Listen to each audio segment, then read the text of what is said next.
Alrighty, welcome everyone to day number 6 for the FX Open Invitational Series. We have had bumps and curveballs all throughout this tournament, but we're finally here. Day number 6 broadcast. We do apologize yet again for last weekend. It turns out that the ISP that we have in our office decided to say no, we're not going to give you any bandwidth whatsoever, but you can check out all those VODs on YouTube.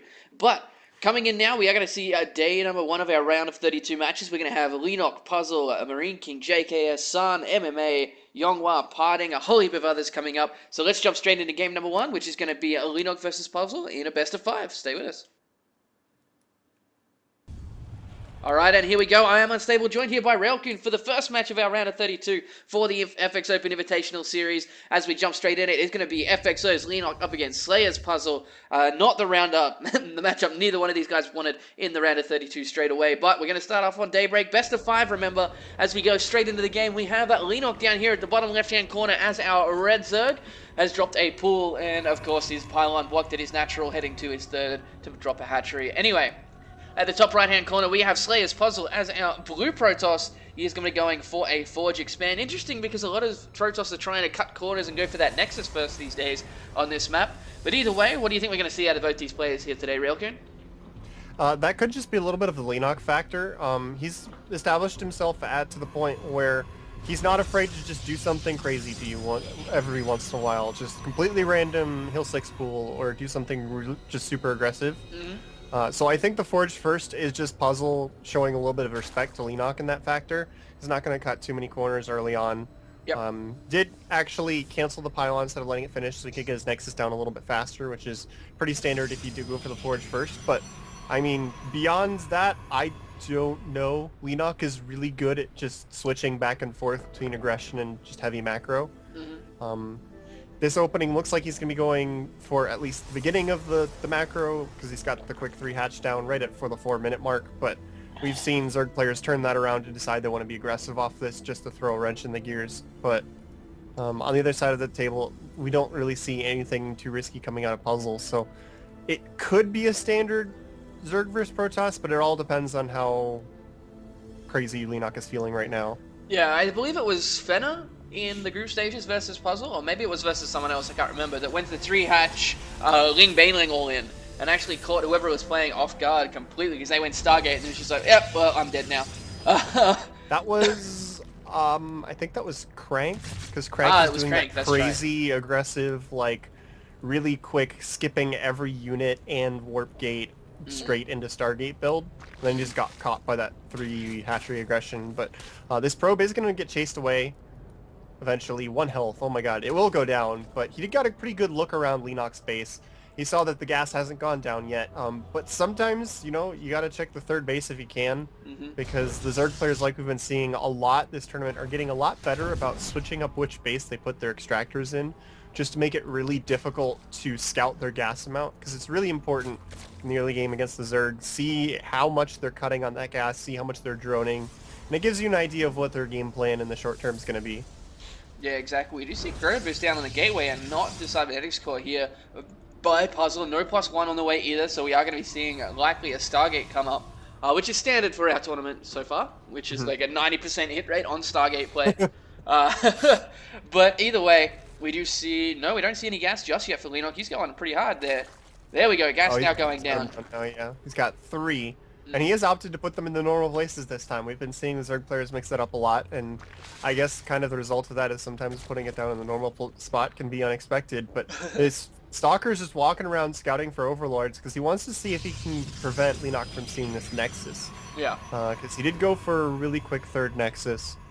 We don't see any signs of anything after that, but with that, I don't think he's going to go straight into the Stargate. That's a little bit risky. He's most likely going to add some extra gateways, probably get Blink or something just really sturdy like that. Possibly Robotics for Immortals to be safe against Roaches, but he's just playing it really safe with this really fast 3rd Nexus, and Leenock has a Roach Warren out really quick, so Leenock might be feeling aggressive today, Unstable. He might. He's getting his drone counter quite high. He knows there's no aggression coming forward. Let's have a quick look at his vision, though. Does he see this 3rd base? No, he does not. He's now coming into the main with his Overlord, though, and sees absolutely nothing. So he's going to feel a little bit pensive about that. And he's got another one at the natural and hasn't seen anything drop behind the mineral line there. Here we go. So, Zergling's coming across to scout the third. There we go. I was going to say something had to be going on for him to see, and he's going to see everything that's coming up here. But Puzzle looks like he's going to make a nice wall here to protect his expansion. And now Leenock knows exactly what's up. He does have his lair, of course, on the way, remember, but there's a Twilight Council in the back of the base. Did Leenock see that with his Overlord? I don't believe so. No, he didn't. No, it was... the Overlord came in on a different path completely, so even if it had been up when the Overlord came in, he wouldn't have seen it. But he's got a big round of drones finishing up. He's at 70. He's going to hit probably 80. That's a number that Leenock seems to enjoy a bit. But at any point here, he could just start throwing out roaches. He has his lair done. No, he's actually going to go straight into the spire, so it looks like he made that roach horn just to be safe against any early pressure from Puzzle, then scouted the third nexus and was like, okay, I can play a little bit more greedy. So he's going to be moving into, at the short term, at least going to be some Ling Muta pressure, which is pretty good against this quick third. He can apply a lot of pressure to it, make Puzzle have to dedicate a lot of resources to defending it. And then the Mulus can bounce back and forth while he's got all of his units over here defending the third base and just do some harassment. Yeah, Leenock has been preferring this unit composition in this matchup recently, just guaranteeing map control, buying him time, of course, until the actual Storm or Archons come out for Puzzle. It's going to be really difficult to deal with, as you were saying. But he does have a lot of sentries down here at his third. He's warping in a lot of Zealots as well. He, of course, saw all these Zerglings coming in. But he is not walled off here, and he might get into the main. No, there we go. He's going to say, nice positioning on that force field with the sentry there as well. Get by Puzzle. A fourth base going up for Leenock, of course, with the Spire almost done. He's going to get about 10 to 12 mutas out at the same time as soon as that pops out. But he needs to be careful on what Puzzle is going to follow this up with, because there's going to be a Templar Archives going down very shortly. Yeah, I thought he was actually going to try and fake us around on the sentries and force him to blow a bunch of sentry energy. But he did back off because he's just playing a little bit safe. Wants to bank as much resources as he can for the mutas, see how many he can get out. And we do see that there are 10 on the way, plus 1 flyer upgrades. Roach speed is also being researched. So this could just be, you know, Zergling Muta pressure and then be able to switch into roaches if, in case it does a bunch of damage, just follow it up with a quick kill move. But once again, he's caught this army, kind of an awkward spot. He looked like he was going to try and run into the natural, but there was a Zealot plugging that up. So now he's looking for opportunities down at the third base. Doesn't find anything there. And now Puzzle's halfway across the map thinking about it, but it looks like he will be turning around and coming home. Yeah, Leenock's silent at this is usually like... Oh, but these they mutas.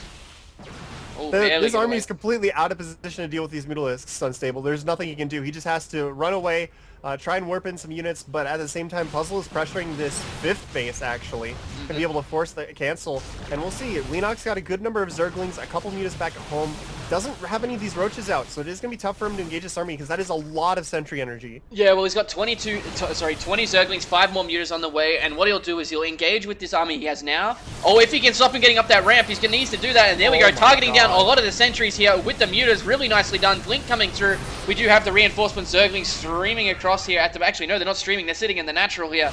Leenock really needs to bring them across to help deal with this. There we go. He's rallied them all across now, but he will lose this fourth hatchery. There's nothing he can do about it right now. Just great force fields by Puzzle earlier, and now he's going to come in. He's going to lose the rest of these units, though. No matter what kind of blink he has, there's just not enough stuff. Really bad for Puzzle. Like, oh, he needs to kill the hatchery. Target the hatchery. Worth the fourth hatch, but yeah, he's not actually killing the hatch unstable. He's completely ignoring it. There's 2 zealots here. They can swing at it and take it out, but he's not doing it. Oh, it looks like he will actually get it. But like I was saying, this fourth base might not be worth this huge army, because once Leenock clears this out, he can use all of these Mutalisks and Zerglings to go straight in for a counterattack at the third, and I'm pretty sure Puzzle can't hold that. And then the 3-base Zerg against 2-base Protoss is a really bad situation. Also, look at the supply. There are all 18 drones in production. Leenock is in a really good spot. Once these drones pop out, if he slams out a bunch of Zerglings or even roaches, he can go straight after whichever base he wants of Puzzles. Yeah, well, there were 11 gateways in total there for Puzzle, and he really needed to do a lot more damage than that. If he'd gotten away with a lot of his army after he got that hatchery, he would have been okay, but the reinforcements for Leenock were just too good, and now we did see him coming into the main, can go toe-to-toe with these Stalkers as he picks off the ones actually being warped in before they can do anything. There's a total of 4 Stalkers there, not enough to really do much to these mutas at all. And as you were saying, the supply is just so high now in favor of Leenock. He's picking off more and more Stalkers. There's just too many Mutalisks here, and he can go straight in against those cannons as well if he wants to. There we go. And this is looking really, really bad for Puzzle. He's trying to warp in more Stalkers, but they're being picked off before they can even get out of the warp coming in. The reason there's no Zerglings out is because Leenock made a bunch of drones, because he knew he was far enough ahead to get away with it, because he could still do damage with mutas without the Zerglings. So now the drones are all dead. Now there's more mutas and a ton of Zerglings are going to start running across the map. He just couldn't deal with those mutas in the main. Everything was being slaughtered. So congratulations to Leenock. He will go 1-0 in this best of 5. We'll be right back with map number 2. See if Puzzle can bring it back.